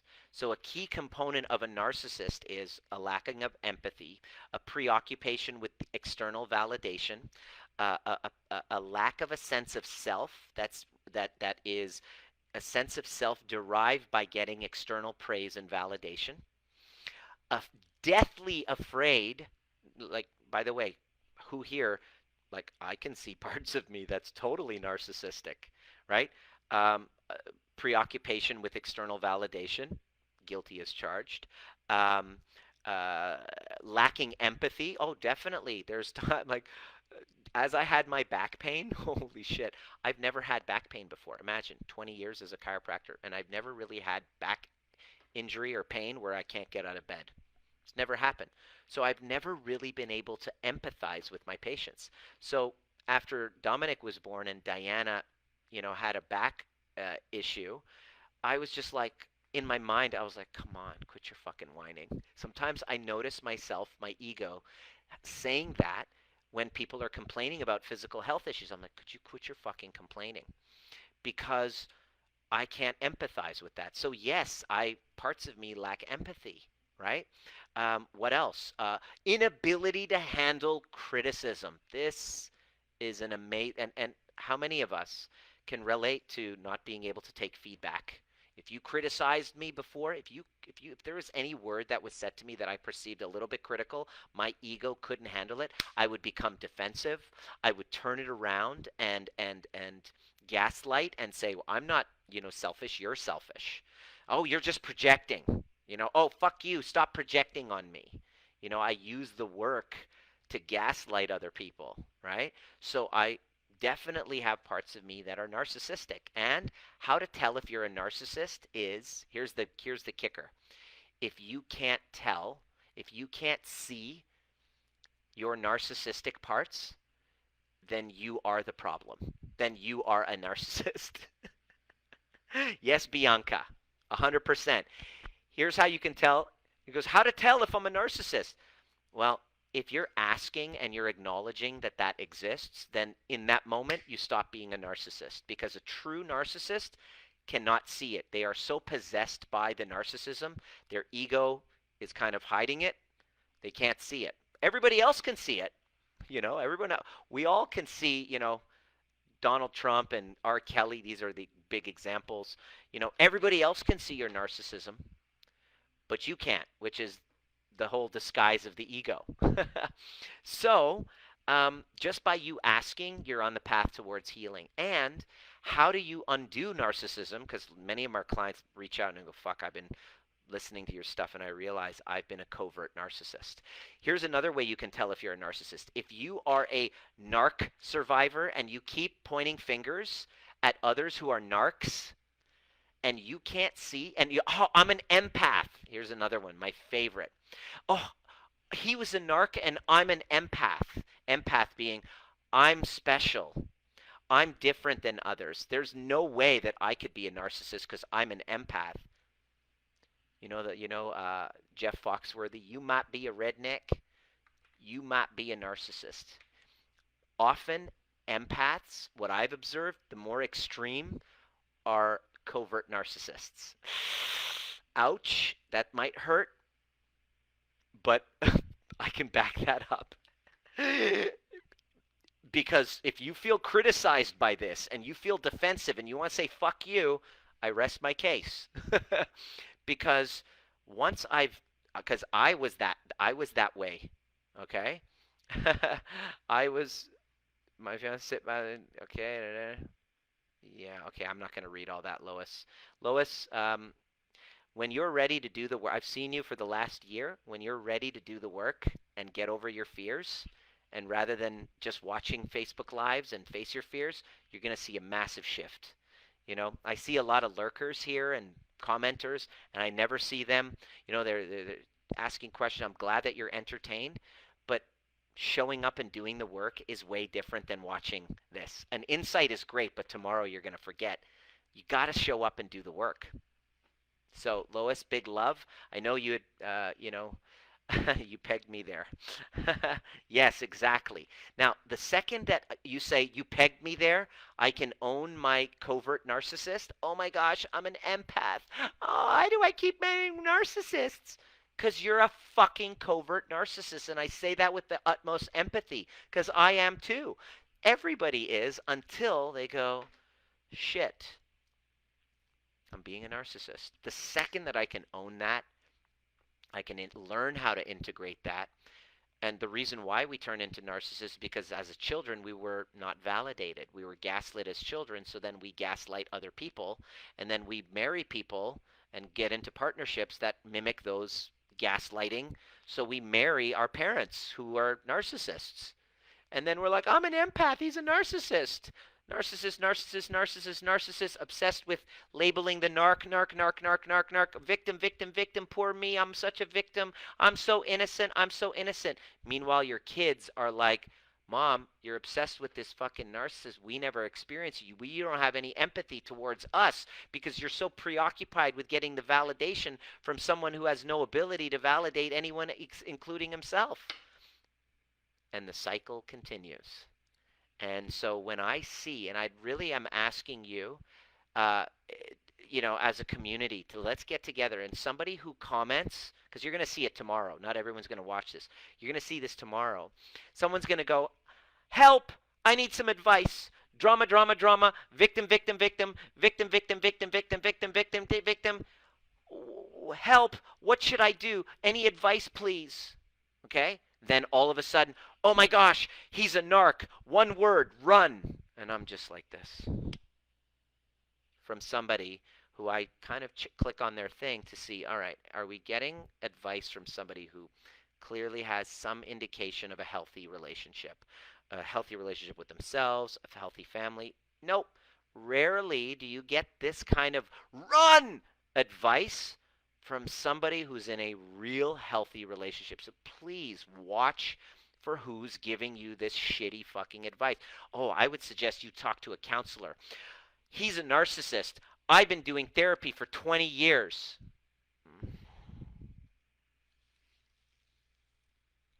Dear fucking Lord. How did somebody fucked up. Somebody here, you know what I'm saying? It's like I'm here trying to help people take ownership and break cycles, and then there's people in this community that are trying to unconsciously, oh my gosh, let me tell you my story. Oh, poor me too, hashtag. Okay, this is not that community. So this is about people actually doing the healing work. Okay, next one. All right. Would like some help with codependency. Um, help with codependency, constantly helping someone in my life, but it's always about that person's problems every day, and we never talk about mine. Very stressful, trying to be there for someone else all the time that complains about the same issues consistently. Right. Boy, do I know what that's like. So, Jason, let's see how committed you are. If you're actually willing to do the work, would like some help with codependency. You didn't ask a specific question, so I don't know what outcome you'd like. Would you like to learn how to break free from that? Because first thing I would get you to do is to own the part of you that actually loves the shit out of it because it's so familiar. You know, this is what I'd encourage you to ask. Jason May, constantly helping someone in my life, but it's always about that person's problems every day, and we never talk about mine. Just like when I was a child. I don't know you, but I guarantee you that's why you tolerate it. Because it's so fucking familiar. So the first step to healing it is owning that it's not about this other person. Right? God, what outcome would you like? This is when they say, I just want them to start seeing me as well. Content. So that I don't have to deal with these feelings of insignificance.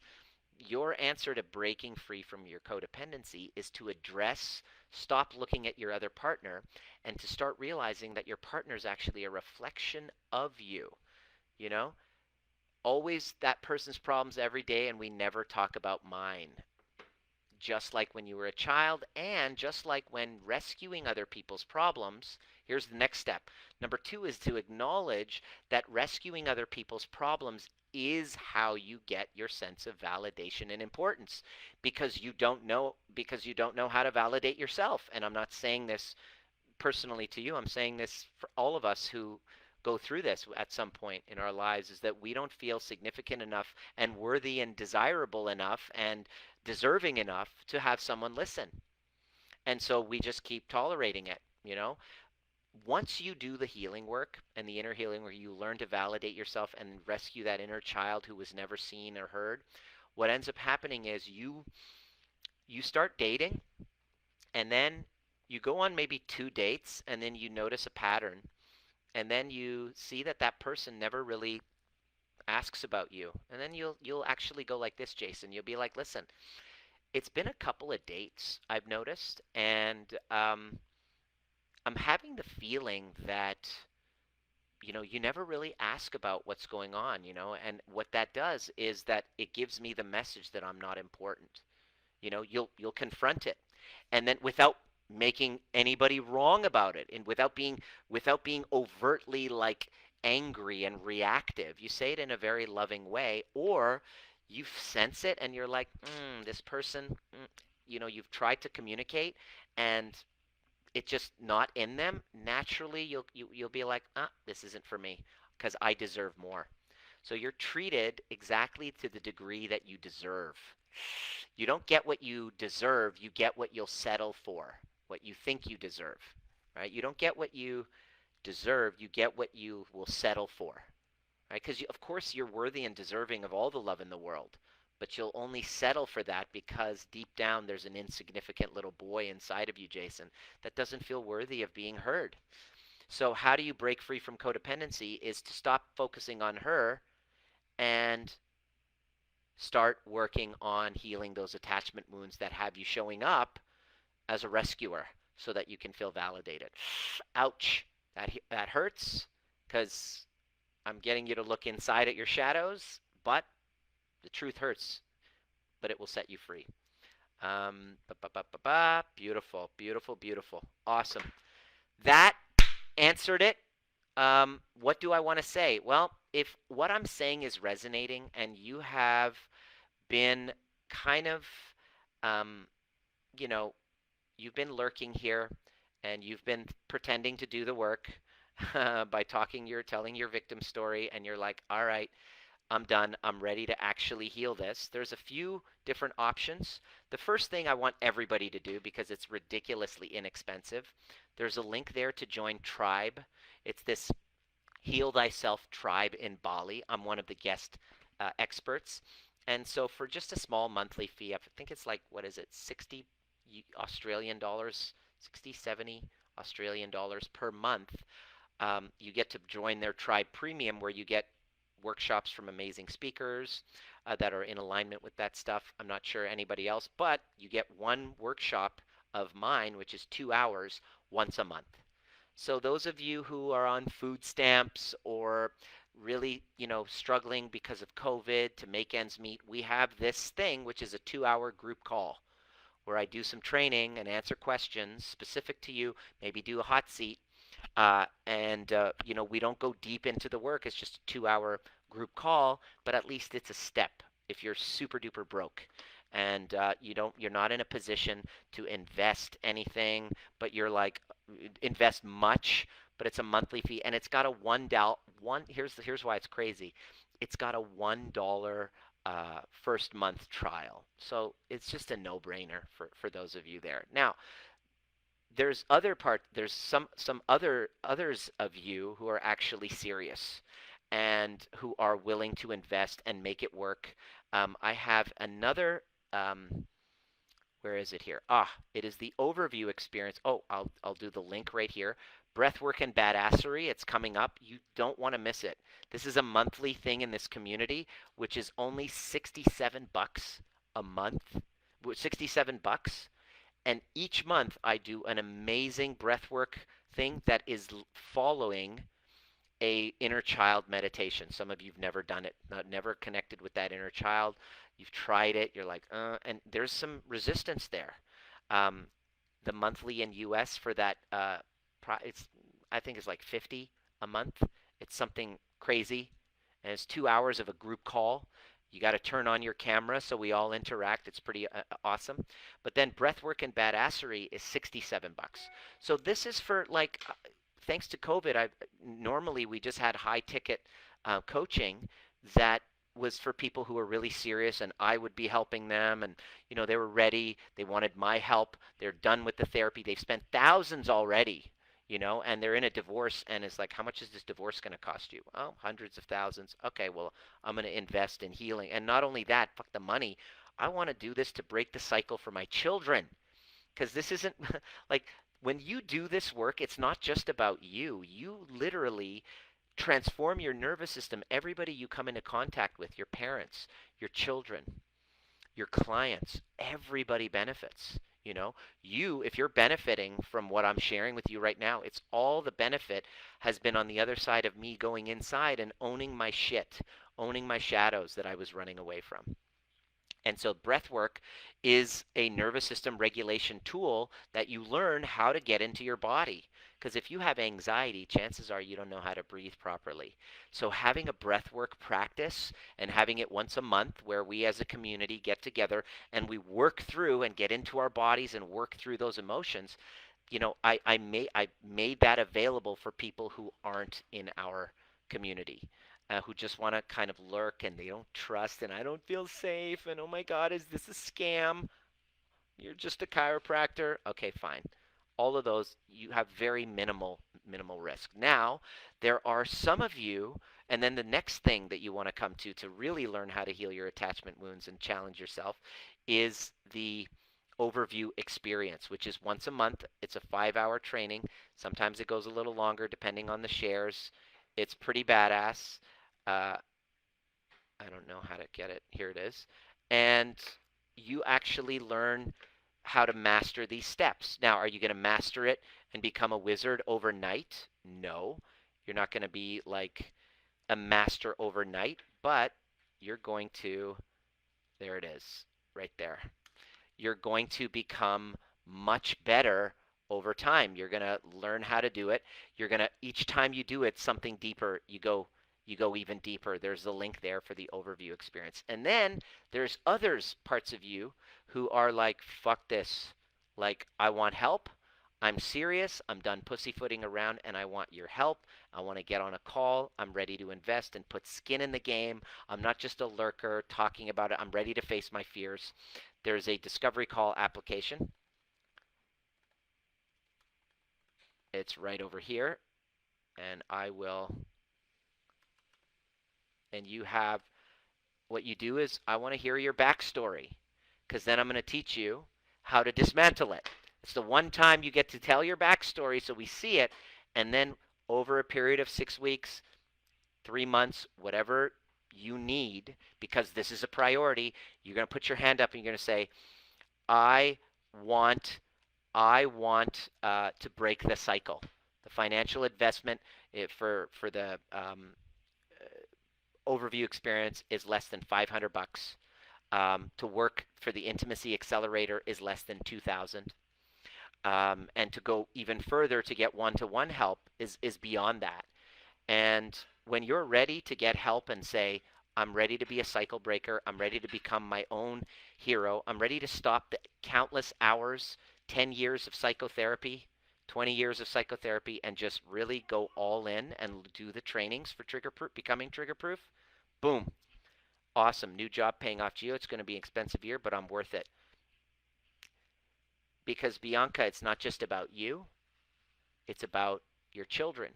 And healing in a nervous system level, 100% of our families that we work with, 100% of our parents, please, as parents, please comment. Their parenting skills go through the roof because they've learned how to regulate their nervous systems. Is Domsy there? Can you bring him? I want to show you, I'm going to leave right now. I got to go. Was that useful for you? If you're jumping on now, this was almost a 2-hour training. I hope you'll take a moment this weekend, if you're just jumping on now, and go back and watch this and take notes, because I answered some questions, I clarified some shit, dispelled some of the drama, took ownership of how I love the drama. And the reason why I'm doing this work, I want to show you, is because of this little fucker. Look how cute he is. Hold on. There he is. This guy, who's my little mini-me, he's my outer child. He is the product. He's the product of me doing the inner work. And because and continue, by the way, the work is for life. There will be consistent opportunities for me to get triggered so that I can rescue parts of myself. And the more I rescue parts of myself, the more fuller I feel, the more self-loving I feel, the more I'm able to give. You know, taking 2 hours of my time away from my family to tell you this because he's important to me. I want you to make sure that your children, have the best chance. Think about it. Imagine your parent 30 years ago having a moment like this and going, ooh, should I invest in healing myself? What difference would that have made to your life if your parents took the time to heal their traumas and invest in themselves? This guy's worth it, because then 10 years, 20 years from now, right? He's gorgeous, hey? So the reason why I do this work is so that he can grow up in an environment where he doesn't have to feel invalidated for his emotions. He doesn't have to feel like he's not good enough because I'm using him to get some of my egoic needs met. Well, right now I'm using him to get the attention because he's so fucking beautiful. I own that. Right? Who's the cutest kid in the world? Who's the cutest boy in the world? So this is why I do the work. Look at him. So on behalf of Dominic, Domsy, and Diana and I and everybody in this community, I'm grateful that you're here. I hope this dispels some of the myths and gives you a little bit of guidance. Please ask questions, but direct them in the form of a question so that I can help you. And I'm committed to really helping those who are committed to the work. And I'm going to now start setting more boundaries of not really spending emotional labor on people who just want the validation and the attention, and to have their story validated in the content. All of my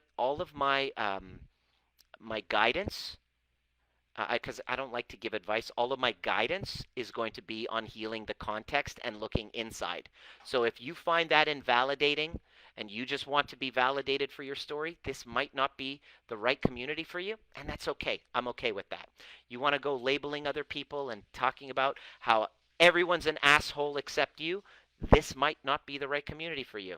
So I just wanted to drop that in today and to give you this message and to say I really look forward to speaking with you if you're ready to break the cycle. For the most important people in the world other than ourselves is our kids. The greatest gift that you can give your child is a self-loving parent. Imagine if you were raised by parents who love themselves? What difference would that make for you? So that's why I make my inner work a priority, is because having a father who loves himself, Dominic gets to benefit from it. Look how happy he is about that. Are you happy that I am doing the work? He just farted. Anyway, I'll see you at the next perfect time. Hey, and welcome to my trigger-proof transmission. Please make sure you subscribe to this channel by smashing that subscribe button. And if you wait until the end, I will show you how to get access to my masterclass or workshop called Should I Stay or Go? Powerful training that helps you make the 5 transitions required to know the answer to should I stay, should I go, and heal these repetitive patterns without years of counseling or psychotherapy.